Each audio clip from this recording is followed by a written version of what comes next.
আসসালামু আলাইকুম ওয়া রাহমাতুল্লাহি ওয়া বারাকাতুহু। ২৪-এর অভ্যুত্থান পরবর্তী আজকে এমন একটি সমাবেশে উপস্থিত হয়েছি, যেই সমাবেশের যে মানুষগুলো উপস্থিত রয়েছেন তারা আমার ২৪-এর অভ্যুত্থানের সহযোদ্ধা। আমরা এই ২৪-এর অভ্যুত্থানের শুরু থেকেই, যখন এমন অনেকেই রয়েছে, অনেক ব্যক্তি, অনেক গোষ্ঠী, যাদের সাথে আমরা বিভিন্ন প্রয়োজনে যোগাযোগ করতে চেয়েও বা করেও যোগাযোগ করে উঠতে পারিনি, কিন্তু আজকে আমার সামনে আমার যারা সহযোদ্ধারা রয়েছেন তাদেরকে আমরা প্রত্যক্ষ এবং পরোক্ষভাবে পেয়েছি। এই অভ্যুত্থানের রাজপথে থাকা, পরামর্শ দেওয়া, গুরুত্বপূর্ণ পদক্ষেপে সহযোদ্ধার মতো ভূমিকায় থাকার কাজগুলো করেছিল বাংলাদেশ ইসলামী ছাত্র শিবির। আমরা আমাদের জায়গা থেকে স্পষ্ট একটি জিনিস বলতে চাই, যে কেউ কোনোদিন কোনো সত্যকে চাপিয়ে রাখতে পারে না। সত্য প্রকাশিত হওয়া সময়ের শুধু অপেক্ষা। এই ফ্যাসিস্ট বিরোধী যে এক বিপ্লব, এই বিপ্লবে আমার সামনে উপস্থিত থাকা আমার সহযোদ্ধাদের বিপ্লবী সালাম। বিগত ১৬ বছরে খুনি শেখ হাসিনা যাকেই তার পটেনশিয়াল থ্রেট মনে করেছিল, তাকেই যেভাবে পেরেছে নানা উপাধি দিয়ে, নানা তকমা দিয়ে ব্লেম গেম খেলা যেটি ছিল সেই খেলায় মেতে উঠেছিল। আমরা দেখেছি অনেক নিরপরাধ মানুষকে, অনেক নিরপরাধ আলেম ওলামাকে কিভাবে শুধুমাত্র তার পটেনশিয়াল থ্রেট মনে করার কারণে জেলখানা থেকে শুরু করে হামলা, মামলা, নির্যাতনের মাধ্যমে হত্যা করেছে। আমরা আমাদের জায়গা থেকে মনে করি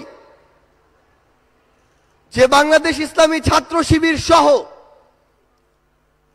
বাংলাদেশের এমন অনেক গুরুত্বপূর্ণ ব্যক্তি ছিল, সংগঠন ছিল, যাদেরকে এই খুনি শেখ হাসিনা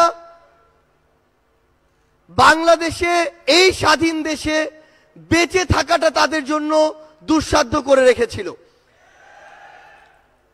আমরা আমাদের জায়গা থেকে শুধু আপনাদেরকে একটি কথাই বলতে চাই,